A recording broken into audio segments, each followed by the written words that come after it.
I am Maria Lowe. At 26, with the rank of a combat medic, I signed the papers to adopt a baby girl who had been discarded like yesterday's trash. I was single.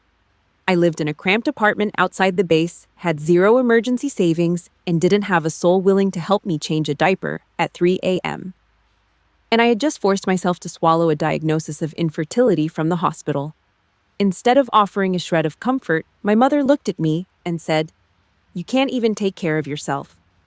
My father threw in his own punch. "That kid is going to ruin your life." And then, on the very afternoon I brought my daughter home and laid her in that rickety, self-assembled crib, there was a letter waiting in the mailbox. Thick, cream-colored paper. It was from my mother. It wasn't a "congratulations." It was a formal order of excommunication. But there was one thing that woman never saw coming. 14 years later, that same mistake of a child would stand on a graduation stage in front of 300 people and read that letter at the top of her lungs. Welcome back to noble revenge, where the brutal truth is stripped bare and justice is served cold. If this story hits home, leave a comment and subscribe because the truth behind it still makes my skin crawl. Now, let's go back to the start, before the letter. Before any of it. The fluorescent lights in the clinic hummed with a low, vibrating buzz that made my teeth ache. The air smelled of industrial-grade bleach and the sharp, stinging scent of rubbing alcohol. Dr. Miller didn't look up from the x-rays. He just frowned, his eyes scanning the gray, shadowy shapes of my insides like he was looking at a faulty engine schematic. "Stage 3 endometriosis," he said. The words were flat, dry. He delivered the news with the same professional detachment I used when filing a combat equipment damage report. My future was being erased in a windowless room, and all I could hear was the scratching of his pen against a clipboard.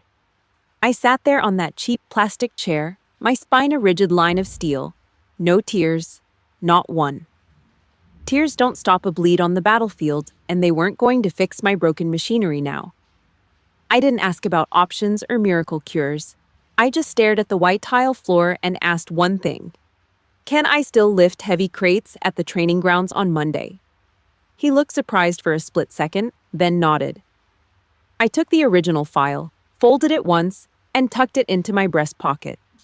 It sat right over my heart, a jagged little secret that felt heavier than my standard issue plate carrier. 3 hours later, I was in the Sunday trench. That's what I called my mother's dining room. It was the theater of the Lowe family, where every meal was a performance of middle-class perfection. The air was heavy with the smell of roasted ham and the overly sweet scent of the vanilla candles Donna lit to hide the smell of her own bitterness. Stacy sat in the center of the table, her 6-month-old pregnancy belly acting as the evening's guest of honor. Donna was in high gear, hovering over Stacy like she was a fragile porcelain doll. "Eat more, honey. You're eating for 2 now," Donna chirped, her voice hitting that high, fake register she used for the church choir. She spent 10 minutes bragging about the $1,000 stroller she'd just imported. Leather handles, gold-plated trim, a trophy for a child who hadn't even arrived yet. I sat at the far end of the table, the folding chair of the family. My portion of mashed potatoes was already cold, the gravy forming a thin, translucent skin. I watched the silver forks clink against the fine china, a sharp rhythmic sound that felt like it was scraping directly against my nerves. I waited for a lull in the chatter about nursery themes and diaper brands.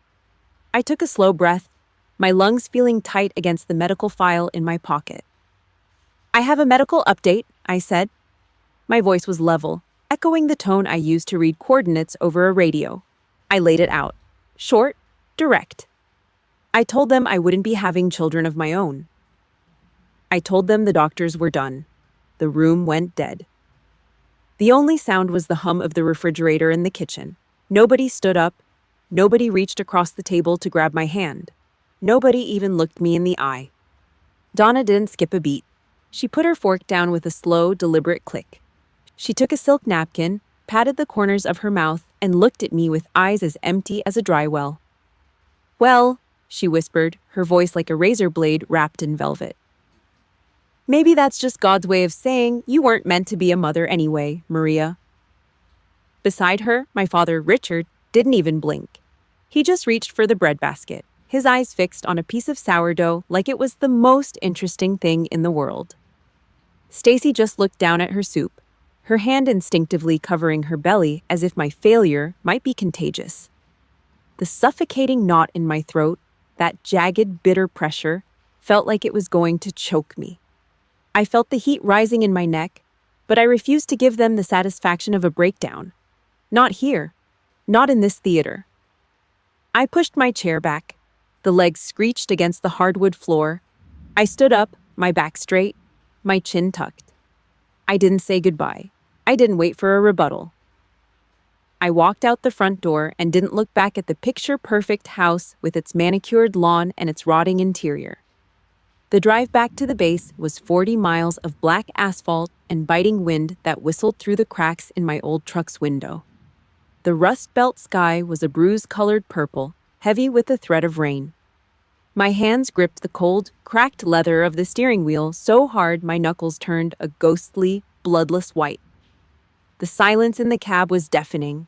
Every mile was another layer of ice forming around my heart. My own blood had just taught me the most valuable survival lesson of my career.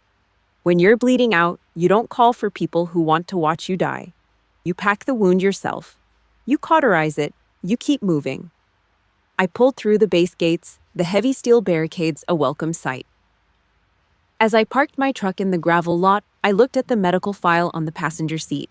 My body had slammed one door shut, but as I sat there in the dark, watching the guard tower lights sweep across the fence, a new, colder resolve took hold.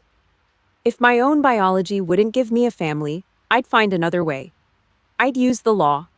I'd use my own two hands to build a fortress that Donna Lowe could never touch. I reached into the glove box and pulled out a stack of blank forms I'd taken from the family advocacy office weeks ago. My fingers traced the bold letters at the top of the page. Application for adoption. The mission had changed, but the objective was clear. I was done being a victim of the Lowe family legacy. I was going to be a mother, and I didn't need their permission or their prayers to do it. The silence in my truck after that dinner wasn't empty. It was heavy. It was the kind of silence that sits in your gut like lead after a long watch. My family had drawn a line in the sand, and I was on the wrong side of it. But in the military, when one path is blocked, you find another. You don't retreat, you reposition. Monday morning at the base felt like coming home. The air was thick with the smell of diesel and stale coffee. I sat at my desk in the family advocacy wing, a gray cubicle surrounded by the hum of cooling fans and the rhythmic tapping of keyboards. My task was simple: sort through the wreckage of broken homes. Dozens of folders were piled high, a mountain of red tape and human misery. Then, it happened. A light blue folder slid out from the middle of the stack. It hit the metal desk with a soft thud. I opened it. No name.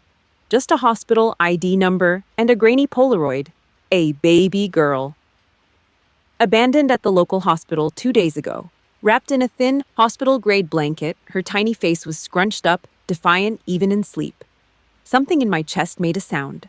A sharp, metallic click. It was the exact sound of a round being chambered into a rifle.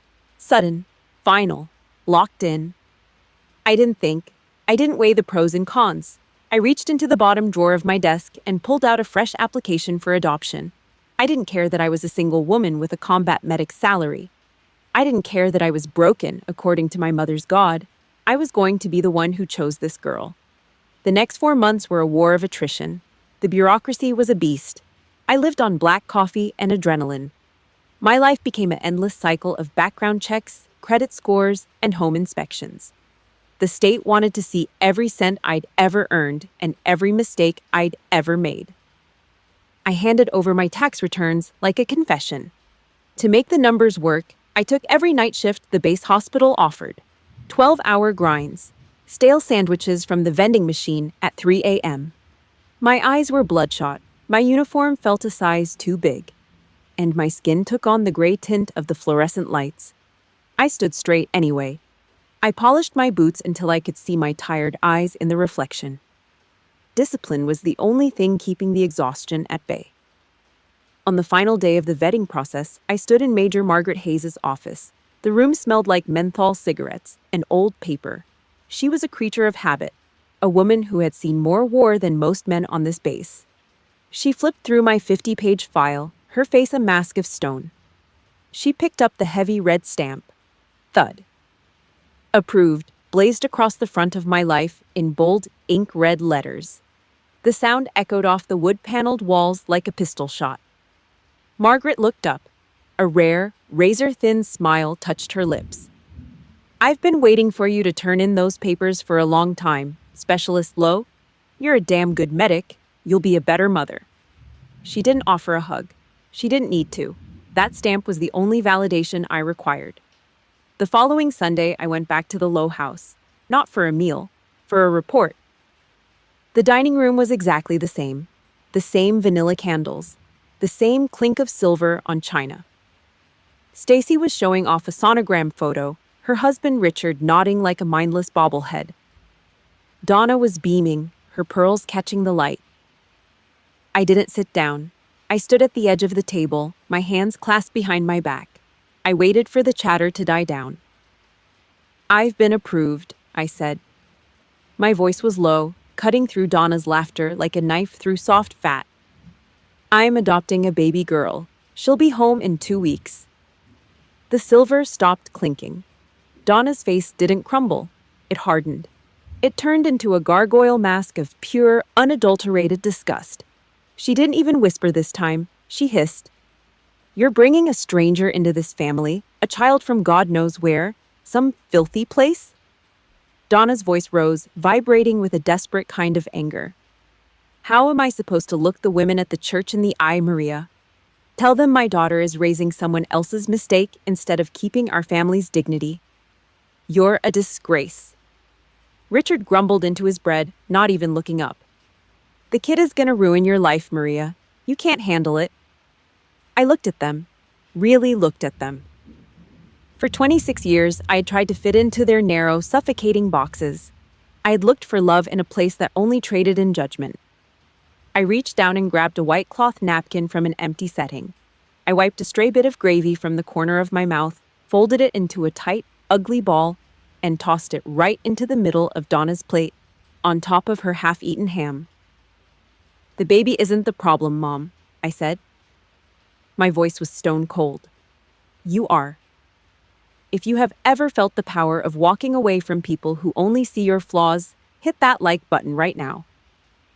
Have you ever had a moment where you finally realized that family is a choice, not just blood?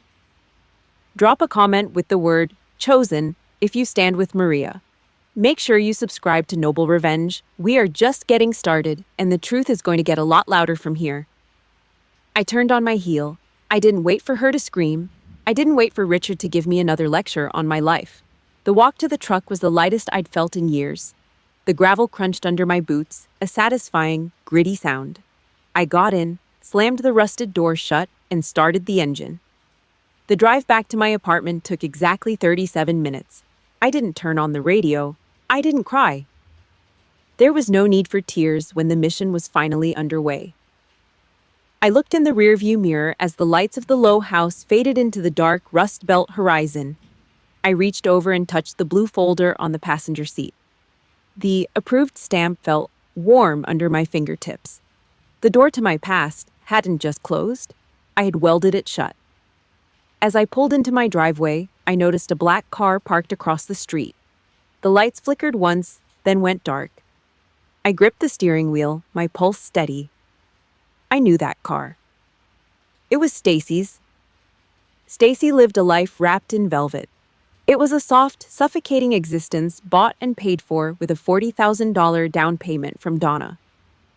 At 25, while I was patching up shrapnel wounds in a humid tent, Stacy was picking out eggshell white paint for her colonial-style house in the suburbs. She didn't earn that house. She traded her spine for it.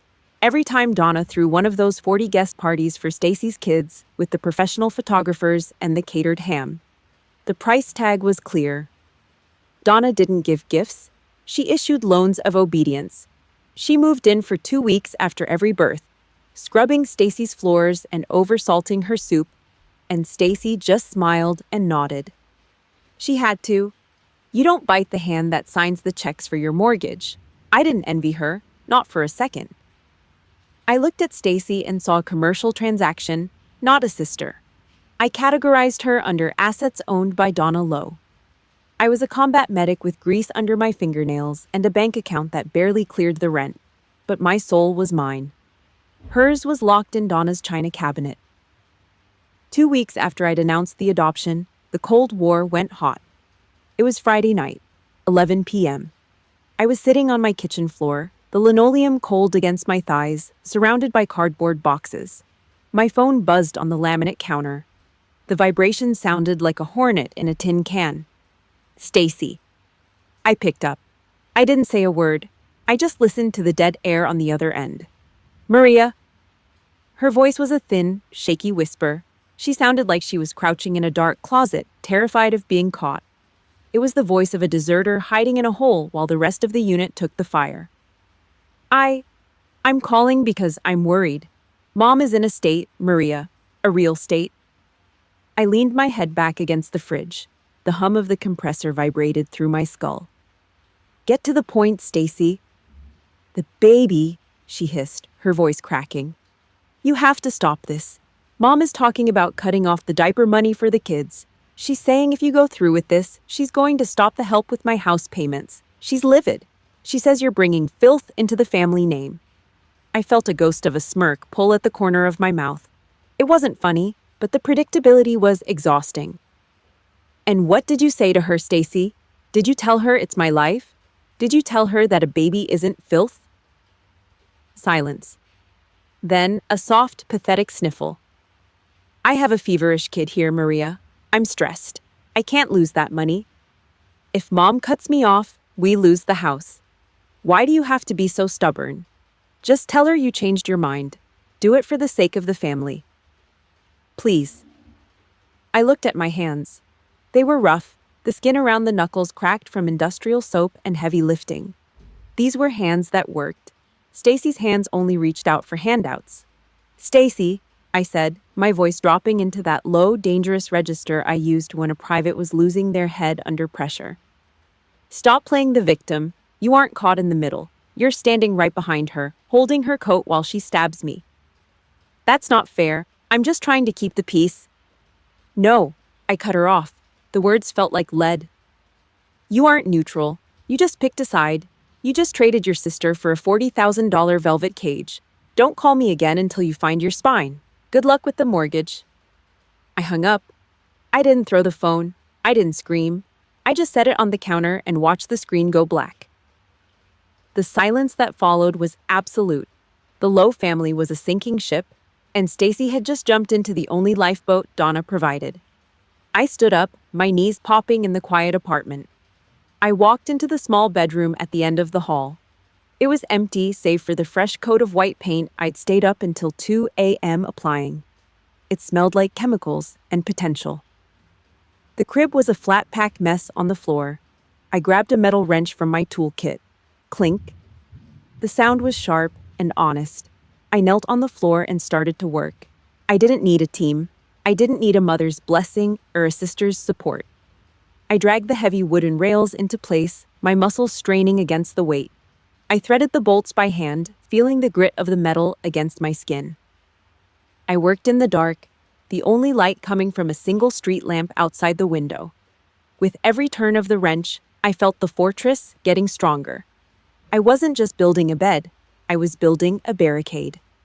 I tightened the last screw until my knuckles went white and the wood groaned under the pressure. Locked. I stood back and looked at it. A solid, sturdy crib in the middle of a quiet room. I was alone on this battlefield, but I was standing on high ground.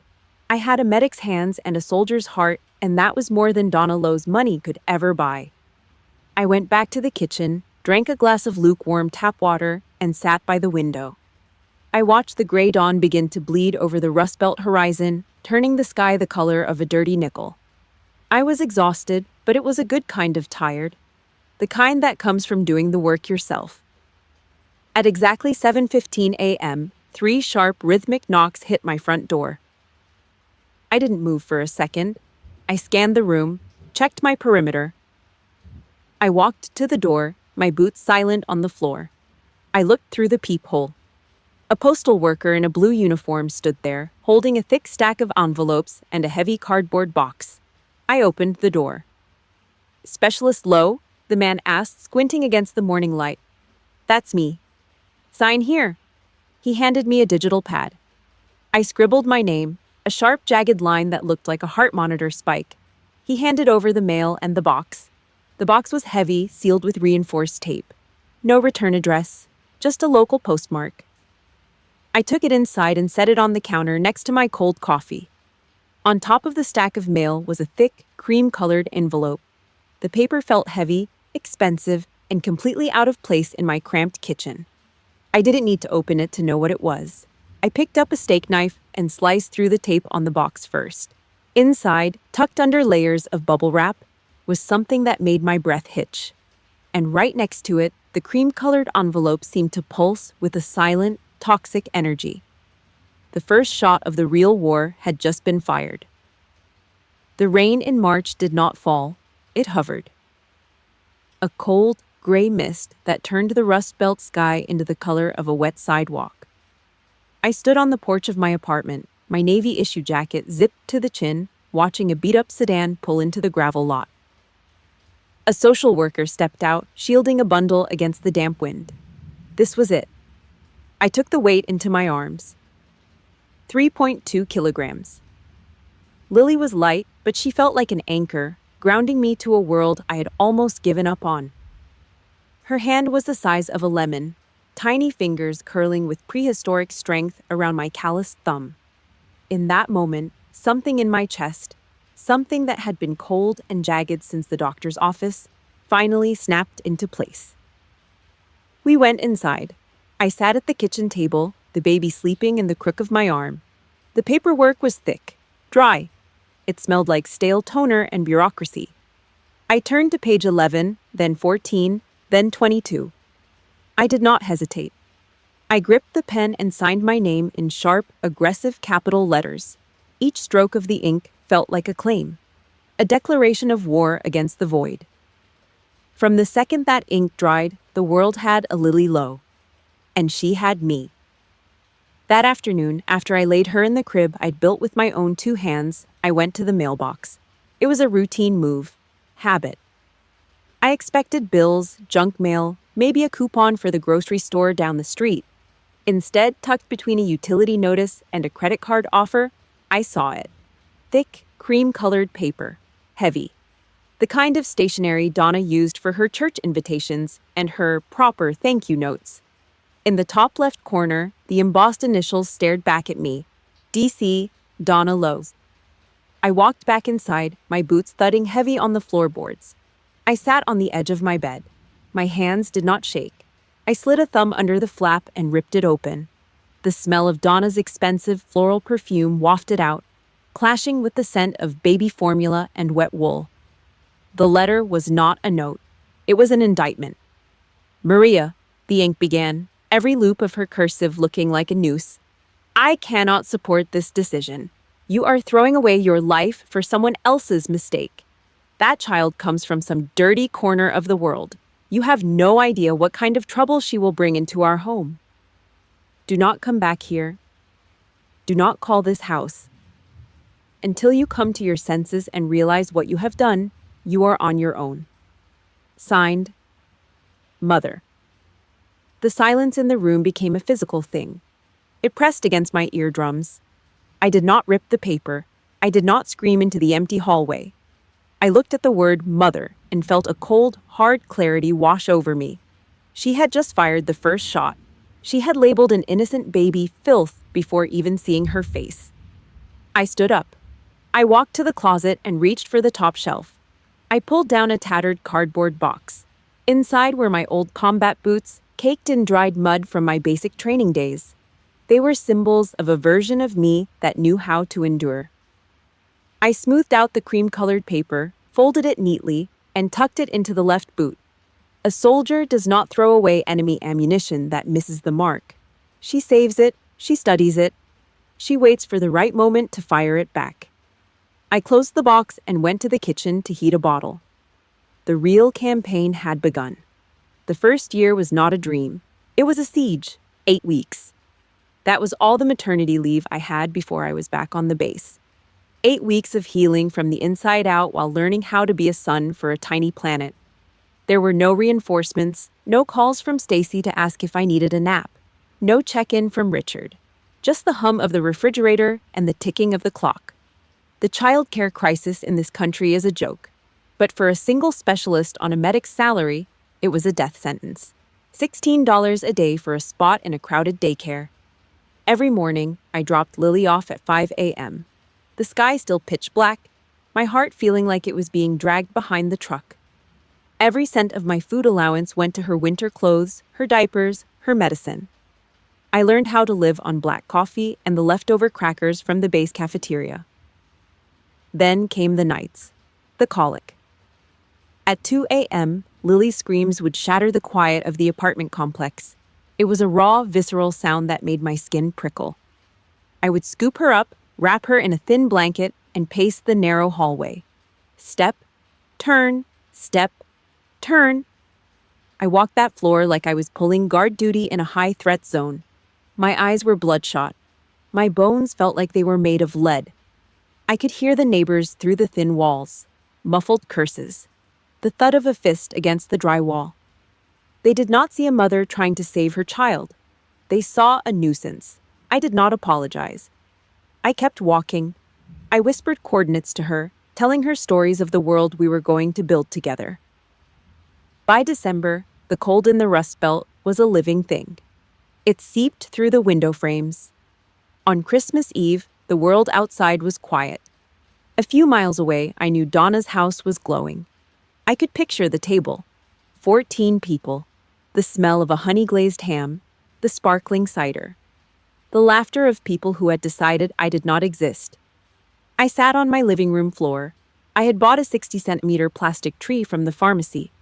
It was crooked and smelled like cheap oil. I hung exactly one ornament on it, a small silver bell that Major Margaret Hayes had left on my desk a week before. I looked at Lily, sleeping soundly in her crib. She was wearing a thick fleece sleeper I had bought by skipping lunch for 3 days. She was warm. She was safe. She was mine. I did not have blood family. I had a silver bell and a soldier's discipline. I reached into the closet and felt the weight of the boot box. The letter was still there, waiting. I looked at the crooked little tree and realized I was not lonely. I was fortified. Donna Lowe thought she had buried me. She did not realize I was a seed.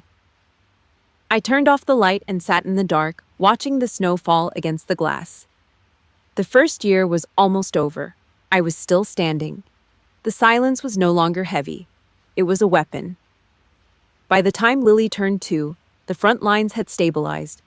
The desperate, bone-deep exhaustion of the first year had hardened into a manageable rhythm of discipline. I wasn't just surviving anymore. I was building. My promotion to senior medical caseworker came with a pay bump and a new set of stripes, but more importantly, it gave me the leverage I needed to finish the mission. I didn't waste my money on a lease in a nice suburb or a car I couldn't afford. I went looking for a carcass. I found it at the end of a quiet cul-de-sac in a town that the recession had tried to swallow whole. It was a foreclosed property, a $62,000 wreck with a sagging porch and a yard full of rusted machinery. To most people, it was an eyesore. To me, it was a tactical advantage. Using my VA loan, I claimed that ground. My weekends were no longer spent resting. I spent them in grease-stained t-shirts and worn-out work boots. While my co-workers were at backyard barbecues, I was swinging a hammer, driving long, honest nails into a new cedar fence. The sound of steel hitting wood, whack, whack, whack, was the only therapy I needed. I stripped the nicotine-stained wallpaper and replaced it with clean, eggshell white paint. The smell of cheap primer and sawdust became the scent of my freedom. When Lily was 14 months old, it happened. I was on my hands and knees in the kitchen, scrubbing decades of grime off the linoleum. Lily was standing near the new refrigerator, holding onto the handle for balance. She looked at me, her eyes bright and steady, and let out a sound that stopped my heart. Mama. The brush fell from my hand. I didn't cry. Soldiers don't leak under pressure. The pressure in my chest was immense. I scooped her up, her small body smelling of lavender soap and milk, and held her against my sweat-soaked shirt.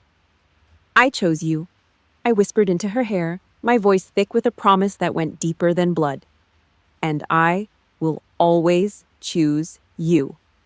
3 years passed. The fortress was finished. Lily was 5 now, a brilliant, sharp-eyed girl who was already reading fourth-grade books, while her peers were still struggling with the alphabet. We were a unit of 2, self-sufficient, untouchable. Or so I thought. On a quiet Wednesday night, the invasion began. I was sitting at the kitchen island, a cup of black coffee in front of me, watching Lily draw a map of the solar system. The silence was broken by the sharp, intrusive trill of my phone. I glanced at the screen. A name I hadn't seen in 4 years stared back at me. Mother. My pulse didn't skip a beat. I'd spent too many years in high-stress zones for a phone call to rattle me. I tapped the speakerphone and set it on the granite counter. I didn't say hello, I just waited. "Maria?" Donna's voice came through the speaker, crisp and patronizing, as if she were talking to a wayward teenager rather than a senior officer. She didn't ask how I was. She didn't ask about my life. She just launched into her pitch like a car salesman. "I've been hearing things," Donna said, her tone suggesting she was doing me a massive favor by acknowledging my existence. "They say the girl is bright, that she's doing well in school. I suppose I'm curious to see her. After all, it's been long enough, don't you think?" I watched Lily's crayon move across the paper. "What do you want, Donna?" "I've decided I'm willing to meet her," she continued, ignoring my coldness. "But we have to be smart about this. I found a park about 20 miles out of town. It's quiet. Nobody from the church or the social club goes there. We can meet this Saturday afternoon." The sensory detail of her voice, the fake, syrupy concern, made my stomach turn. I knew exactly what this was. Donna had heard Lily was a trophy, worth showing off, but she wasn't willing to pay the price of admission. "Why 20 miles away?" I asked, my voice as flat as a dial tone. "Well, Maria, let's be realistic," she hissed, her voice dropping an octave. "I can't have people seeing us together. Not yet. It would raise too many questions I'm not ready to answer. And there's a condition. The girl, Lily, she isn't to call me Grandma. It's too confusing. We'll just tell her I'm an old family friend. No labels. We'll keep it private. Just us. No labels." The words were a slap in the face. She wanted the curiosity of a grandchild without the embarrassment of the adoption. She wanted to satisfy her ego while keeping Lily in the shadows, hidden away like a dirty secret she could pull out of a drawer when it suited her. I picked up my coffee mug and set it down on the stone counter. Clack. The sound was final. "No," I said. Donna paused. "Excuse me?" "You heard me," I said, my voice dropping into the low command presence register I used on the training grounds. "My daughter doesn't do private. She doesn't do shadows, and she definitely doesn't do family friends who are too ashamed to claim her in the light of day. Maria, don't be difficult. I'm trying to bridge the gap." "You aren't bridging anything, Donna. You're trying to build a cage." I cut her off. My back was a straight line of steel against the kitchen chair. "Either you belong to this family, and you stand with us under the sun, or you don't exist to us at all. There is no middle ground. There is no darkness for my daughter. Not anymore." "You're being incredibly selfish," Donna spat, her mask finally slipping. "You're depriving that child of her heritage." "I'm protecting her from your poison," I replied. "Don't call this number again." I tapped the red icon. The silence that followed was absolute. I looked at Lily, who was still focused on her drawing, completely unaware of the bullet I'd just caught for her. Donna Lowe would disappear for another 3 years after that call. She couldn't handle the light, so she retreated back into her world of Sunday dinners and church gossip. But I knew her type. A woman like Donna doesn't stay quiet when she feels humiliated. She was going to find a way to strike back. I leaned over and kissed the top of Lily's head. My fortress was secure, but as I looked out the window at the darkening street, I knew the ceasefire was over. The battle for my daughter's dignity had just moved to a new front. Tuesday afternoon at the local supermarket. The air was a mixture of floor wax and the artificial scent of industrial air freshener. Above, the cold neon lights flickered with a rhythmic, headache-inducing buzz. I pushed my shopping cart down the frozen food aisle, the wheels letting out a sharp, rhythmic squeak that grated against my nerves like a dull knife. I wasn't looking for a fight. I was looking for detergent and a steak. But in a town this small, you don't find groceries. You find ghosts. I turned the corner into the checkout lane and saw her. Barbara Nolan. She was the gatekeeper of Donna's church circle, a woman whose entire personality was built on a foundation of other people's business. She was leaning against her cart, clutching a bag of organic kale like it was a holy relic. When she saw me, her head tilted to the side. It was that specific, practiced look of pity, the kind used by people who want to feel superior under the guise of Christian concern. "Oh, Maria," she cooed, her voice hitting a high, nasal pitch that made the hair on my arms stand up. "We've been praying for you, truly. Your mother, she's just been in tears every Sunday at the ladies' auxiliary." I stopped the cart. My back was a solid, unmoving line. I didn't say a word. I just waited. Barbara stepped closer, her eyes scanning my faded uniform and my tired face. "She told us everything, honey. About how you're struggling, about the debt. She says you're drowning trying to handle, well, that child. She said you can't keep your head above water and that you're finally realizing what a mistake this was." It was a physical blow, delivered without a hand. For 6 years, I had clawed my way up. I had managed a medical caseworker department, kept my credit score spotless, and raised a girl who was smarter than half the adults in this town. But in the world Donna created at the church, I was a failure. I was the cautionary tale she used to buy herself more attention, more sympathy, more power. I felt my fingers tighten around the plastic handle of the cart until the knuckles turned a bloodless white. I looked Barbara Nolan directly in the eye, not with anger, but with the cold, steady gaze I used when triaging a trauma patient. "We are doing just fine, Mrs. Nolan," I said. My voice was a low, dangerous rumble, stripped of any politeness. "Tell my mother she can stop the theatrics. I don't need her prayers, and I certainly don't need her lies." I didn't wait for her to gasp. I didn't wait for her to defend poor Donna. I shoved the cart past her, the squeaking wheels drowning out whatever pearls of wisdom she was about to spit out. I paid for my groceries and walked out into the humid parking lot, my pulse steady. Dogs bark, but the convoy keeps moving. 7 years passed in a blur of school projects and base deployments. The summer Lily turned 13 was a hot one. The air in the house was thick, even with the AC humming in the window. I was on a double shift at the base hospital, leaving Lily to reorganize her closet, a task she'd approached with the same obsessive discipline I'd taught her. When I pulled into the driveway that evening, the house was too quiet. The lights were off. I walked into the bedroom. Lily was sitting on the edge of my bed. In the corner of the closet, the old cardboard box, the one that held my muddy basic training boots, had been moved. The lid was flipped open. Dust motes danced in a shaft of dying sunlight, hovering around the box like tiny ghosts. Lily didn't look up when I entered.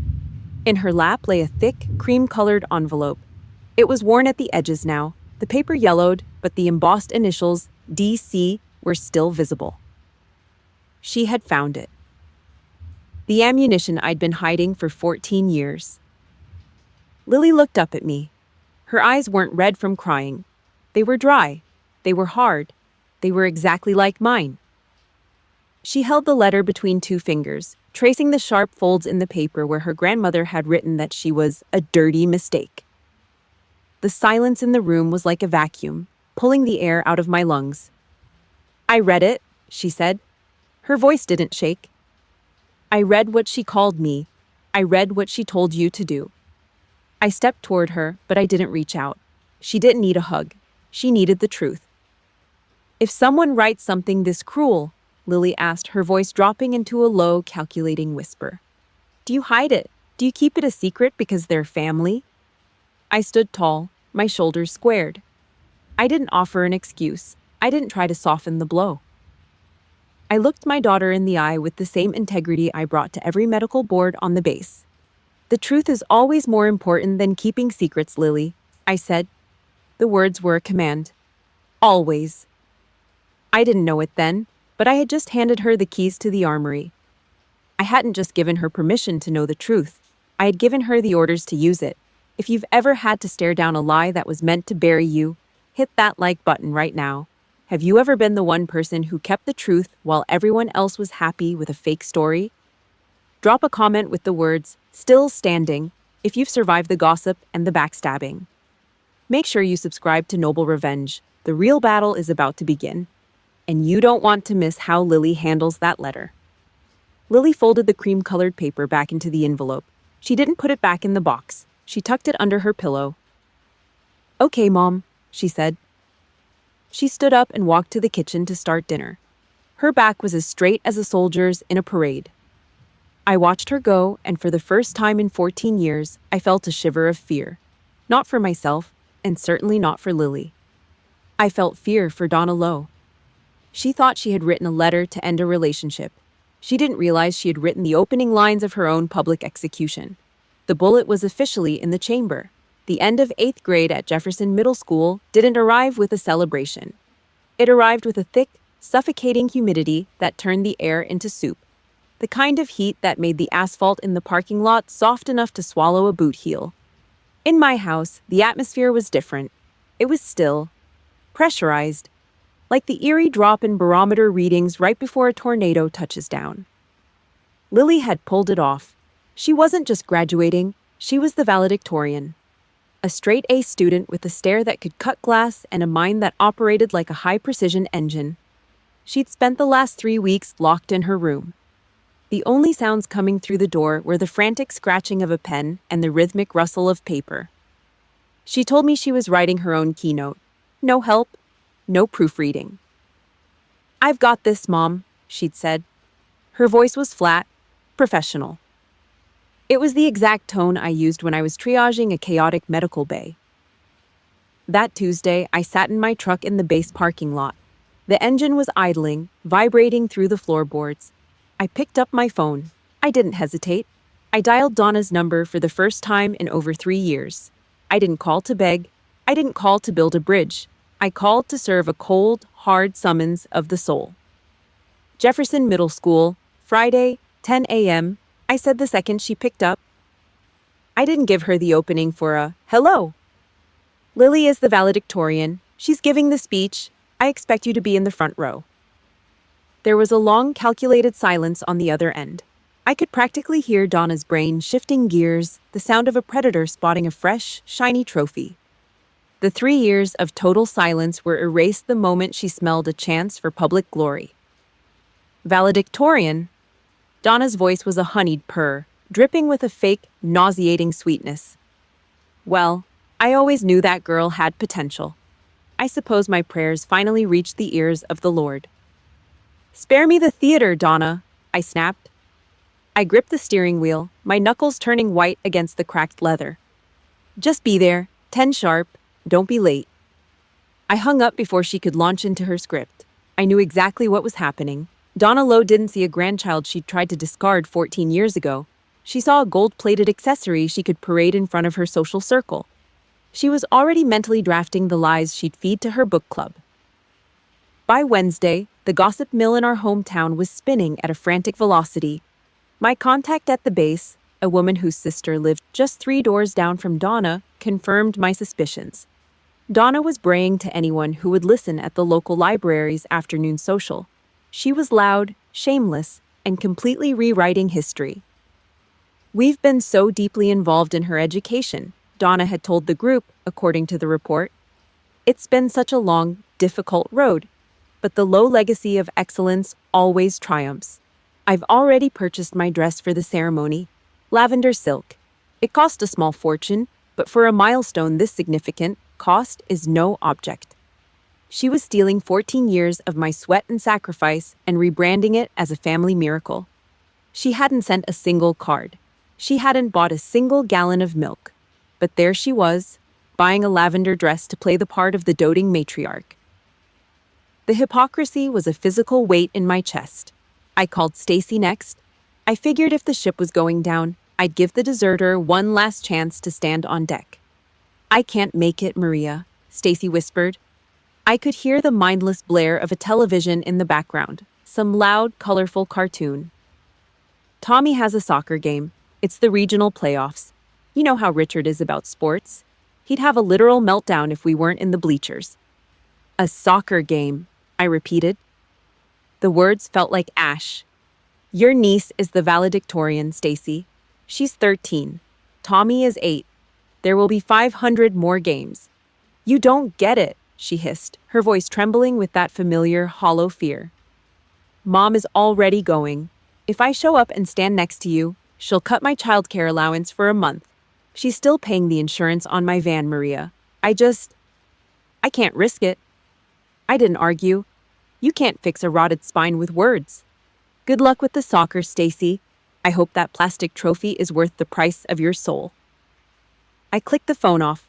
The sound of plastic hitting the stone counter echoed through the empty kitchen. The night before the ceremony, the house smelled like starch and hot steam. I had spent an hour ironing Lily's graduation gown. It was a deep, midnight black, the fabric stiff and formal. I hung it on the back of her bedroom door like a suit of armor.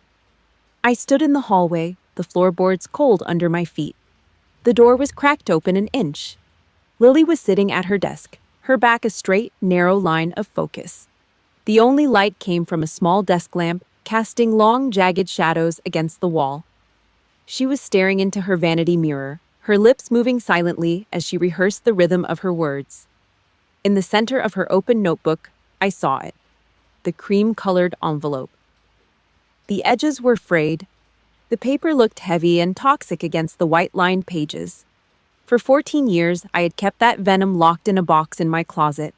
I had saved it like a round of black market ammunition for a war I hoped she'd never have to fight. My heart thudded, heavy and slow. I considered walking in. I considered taking it from her. Every maternal instinct I had screamed at me to protect her, to tell her she didn't have to carry Donna's hate onto that stage. But I stopped. I looked at the way Lily held her chin. I looked at the unwavering discipline in her shoulders. She wasn't a victim. She was a soldier I had trained for this exact deployment. I had taught her how to read the terrain. I had taught her how to hold her fire until the target was perfectly centered in the crosshairs. I stepped back into the shadows of the hallway. I didn't say a word. I didn't interfere. This was the handoff. The mission was no longer mine to lead. I was just the support unit now. Lily reached out and picked up the letter. She didn't look at it with sadness. She looked at it with the cold, calculating eye of an executioner checking the edge of a blade. She stood up, grabbed the black gown, and slid the cream-colored envelope into the deep, hidden pocket of the robe. She patted the fabric once, making sure it was secure. The gun was loaded. The safety was off. I went back to my room and sat in the dark. Tomorrow, the world was going to see the mistake Donna Lowe had written off 14 years ago. And they were going to hear the truth in her own words. I closed my eyes and listened to the silence. It was the loudest silence I had ever heard. June 14th. The air inside the Jefferson Middle School gymnasium was a thick, stagnant soup of human heat and industrial floor wax. 300 people packed into the bleachers and the rows of folding metal chairs, creating a low, vibrating hum that made the skin on the back of my neck prickle. Above, the high-intensity halogen lights buzzed, casting a harsh, unforgiving glare onto the waxed wood of the basketball court. I sat in the third row. My back was a straight, unyielding line against the cold metal of the chair. To my left, Major Margaret Hayes sat in silence, her presence a solid, familiar anchor. We didn't talk. We didn't need to.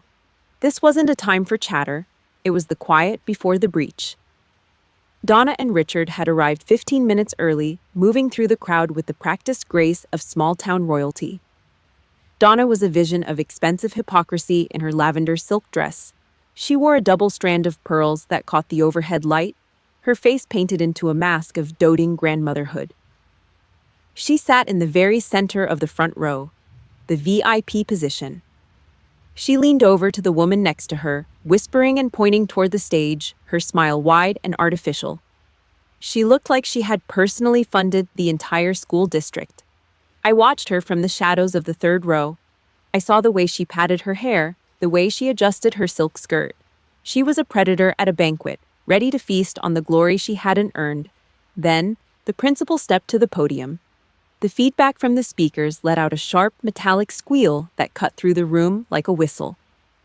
And now, please welcome our class valedictorian, Lily Lowe. The applause was a sudden, crashing wave. Lily stepped out from the wings. At 14, she had the height and the poise of a woman twice her age. She wore the black graduation gown like a suit of armor. Her footsteps were rhythmic and deliberate. Thud, thud, thud, echoing against the floorboards with a military precision that made my heart swell. She didn't wave to the crowd. She didn't scan for her friends. She walked straight to the podium, gripped the sides of the wooden stand, and pulled the microphone down. The sound of the metal stand grinding was loud in the sudden silence. Lily looked out at the crowd. Her eyes swept across the 300 faces, skipping over the teachers and the administrators. She looked at me for exactly 1 second. A ghost of a nod passed between us, the final handoff. Then, her gaze dropped. She locked onto the front row. She locked onto Donna. Lily didn't start with a joke. She didn't talk about the future or the memories of middle school. I've spent a lot of time thinking about what makes a person successful, Lily began. Her voice was low, steady, and carried a weight that made the people in the back rows lean forward. Most people would tell you it's about talent or luck, but I know better. I know it's about who stays in the room when the lights go out. The gym went graveyard quiet. Even the toddlers in the back stopped fussing. There is one person who deserves the credit for me standing on this stage, Lily continued. She wasn't looking at her notes. She was looking at the lavender dress in the front row. My mother, Maria. When she was 26 years old, she was told she could never have children. She was a combat medic. She worked 50 hours a week, and she chose to take me in when I was nothing but a nameless infant in a blue folder. I felt Margaret's hand settle on my arm, but I didn't move. I watched Donna. The proud grandmother's smile was still on her face, but it had turned brittle. Her eyes were flickering, searching Lily's face for the script she expected. My mother did it all alone. Lily's voice rose, turning sharp and cold. She paid every medical bill. She changed every diaper. She stayed up every night while I was sick. She did it alone because the people who shared her blood, the people who claimed to be good Christian family, decided that I was a mistake. They decided that my mother was a disgrace for choosing me. They turned their backs when we were at our weakest, and they stayed away for 14 years. A collective gasp rippled through the room. The murmurs started, a low, buzzing sound like a disturbed hive. Heads began to turn toward the front row. Donna's smile finally died. Her face didn't just fall, it eroded. I saw the sweat begin to bead on her upper lip, turning her expensive foundation into a muddy mess. Richard looked down at his shoes, his face the color of a bruised plum. Lily leaned into the microphone. The tension in the room was so thick it felt like it might snap the rafters. I used to wonder why I didn't have grandparents, Lily said, her voice dropping into a whisper that carried to every corner of the gym. I used to think maybe they were gone, but last year I found out the truth. I found out exactly what they thought of me. Lily reached into the deep, hidden pocket of her black graduation robe. The movement was slow, calculated. Every eye in the room followed her hand. She pulled out a thick, cream-colored envelope. Under the harsh halogen lights, the embossed initials, DC, glowed with a sickly, pale light. Lily held it up for the entire room to see. She held it like she was holding a piece of evidence in a murder trial. In the front row, Donna looked like she was having a stroke. The blood had completely drained from her face, leaving her the color of old parchment. She tried to stand, her chair letting out a sharp, agonizing screech against the floorboards, but her knees seemed to give out. She slumped back down, her hand clutching the pearls at her neck so hard the string looked like it might snap. Lily didn't blink. She didn't flinch. She slid a thumb under the flap of the envelope and ripped it open. The sound of the paper tearing was amplified by the speakers, a jagged, violent noise that echoed like a gunshot. This letter was written 14 years ago, Lily said, her eyes fixed on Donna's shaking form. And today, the world is finally going to hear what it says. Donna's mouth opened, but no sound came out. She looked at the exit, then back at the girl on the stage. She was trapped. 300 people were watching the mask fall off. Lily took a breath. The silence was absolute. Paragraph 1, Lily said. The Jefferson Middle School gymnasium was a vacuum. 300 people sat in the bleachers, but the air was dead. Static. The only sound was the low electric hum of the overhead halogen lights. Lily stood at the podium, her black graduation gown looking like a shadow against the polished wood floors. She didn't look like a 13-year-old girl anymore. She looked like a judge reading a verdict from a high bench. Her hands didn't shake. She held the cream-colored envelope between two fingers, and the embossed initials caught the light. D.C. Donna Lowe's brand. Lily reached into the envelope. The sound of the heavy paper sliding out was amplified by the speakers, a jagged scratching noise that made the front row flinch. The first shot, Lily began. Her voice was a cold blade. It sliced through the stagnant air. Maria, I cannot support this decision. You are throwing away your life for someone else's mistake. The gym went graveyard quiet. I sat in the third row, my back a rigid line of steel. I didn't look at the crowd. I looked at Donna. In the front row, the proud grandmother mask was gone. It had been replaced by a look of sheer, unadulterated terror. She gripped the metal armrests of her chair so hard her knuckles were the color of bone. The lavender silk of her dress looked like a funeral shroud under the harsh gym lights. That was the opening line, Lily continued. She didn't stop for the gasps. She didn't wait for the audience to process the cruelty. She just kept firing. That child comes from some dirty corner of the world. You have no idea what kind of trouble she will bring into our home. And you expect us to pretend this is normal? A collective hiss of air left the room. It was the sound of 300 people realizing they had been lied to for a decade.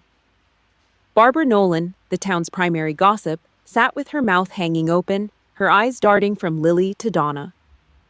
The miracle granddaughter's story was dying a violent death. Donna's face didn't just fall, it eroded.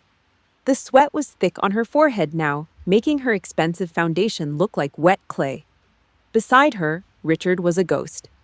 He hunched over, staring at the floorboards, trying to sink into the wood. Lily didn't flinch. She turned the page. The crinkle of the paper sounded like a gunshot. "Do not come home," Lily read. Her voice dropped into a low, echoing rumble. "Do not call this house. Do not bring her here. Until you come to your senses and realize what you have done, you are on your own. Signed, Mother."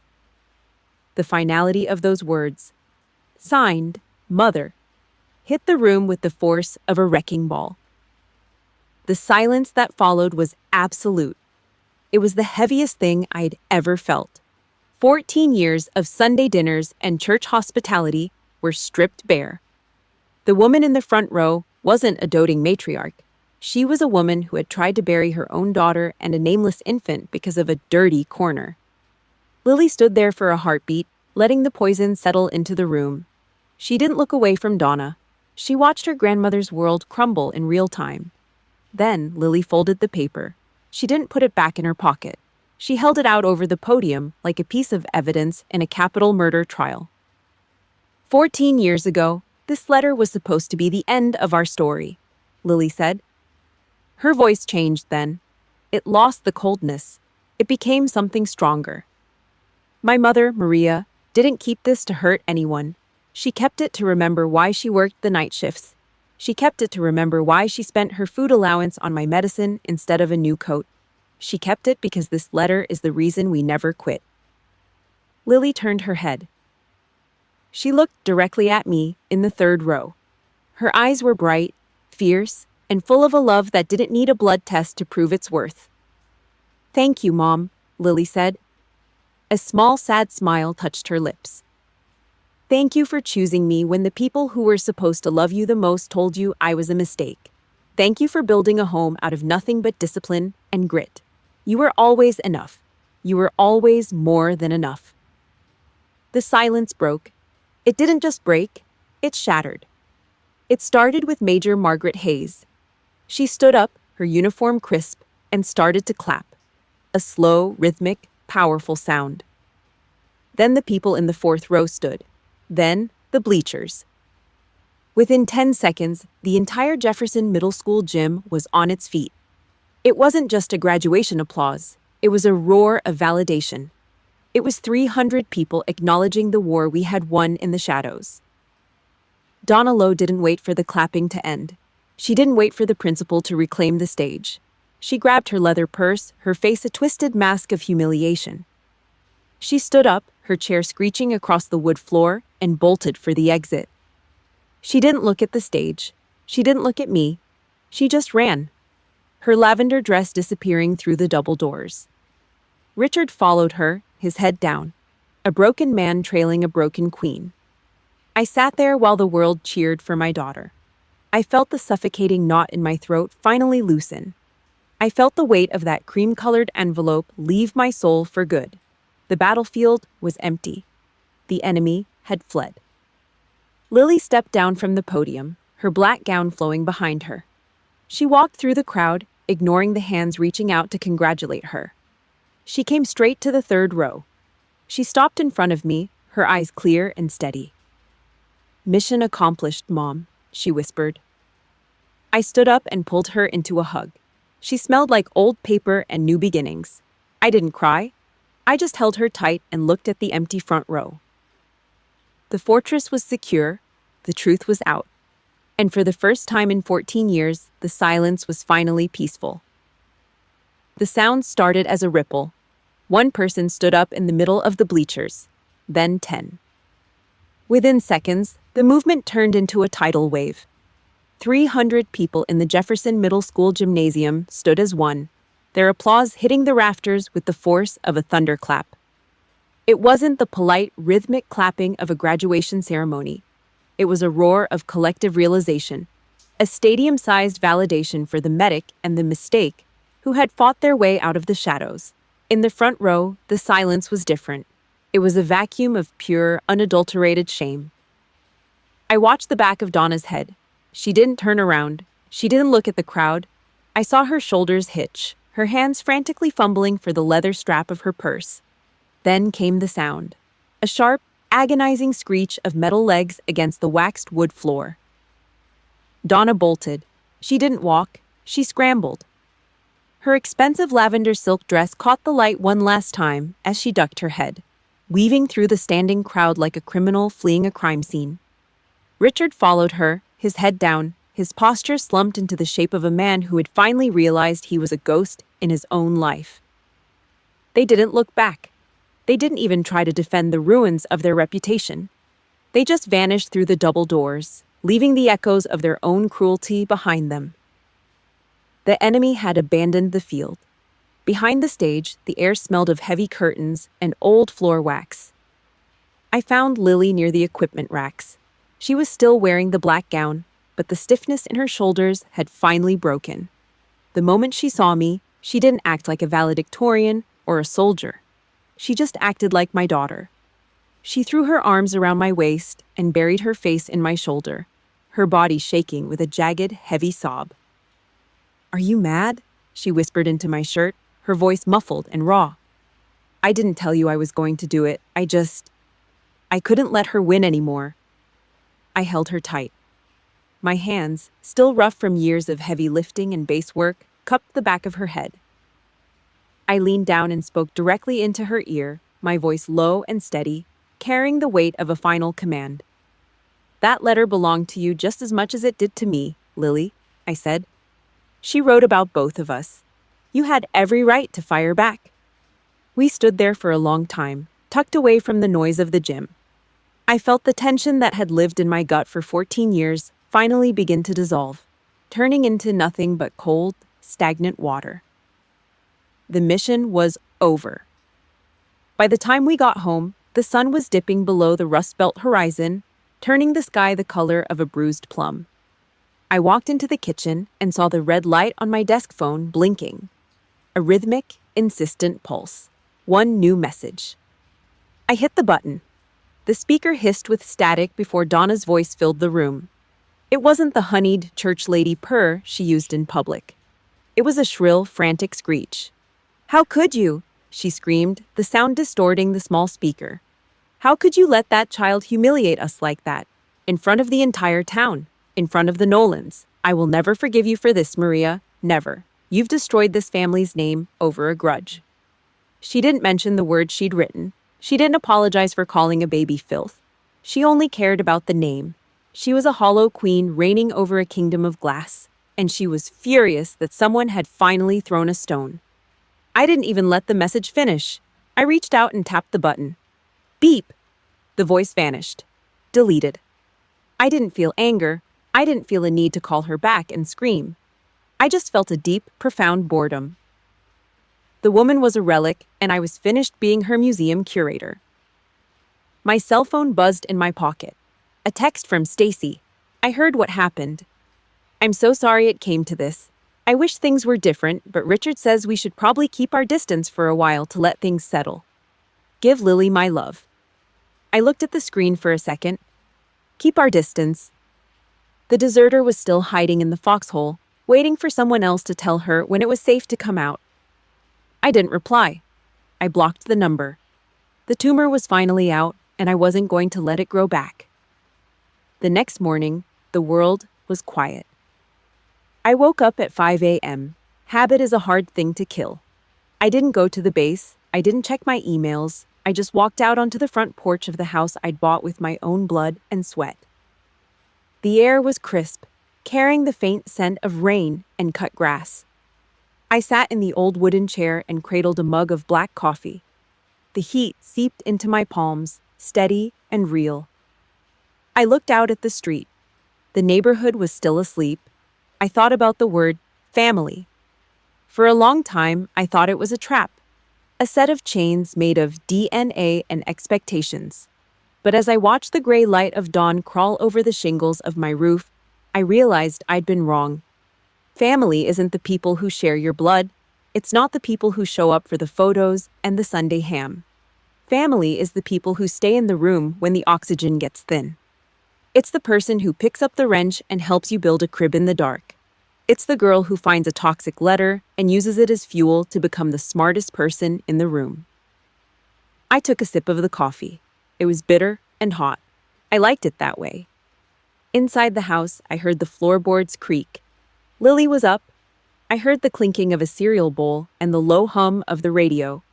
I leaned my head back against the siding of my house. I didn't need Donna's forgiveness. I didn't need Stacy's hollow apologies. I had built an empire out of grit and a $62,000 foreclosure. I had raised a lioness. The war was over. I had held the line. And for the first time in my entire life, the silence wasn't a threat.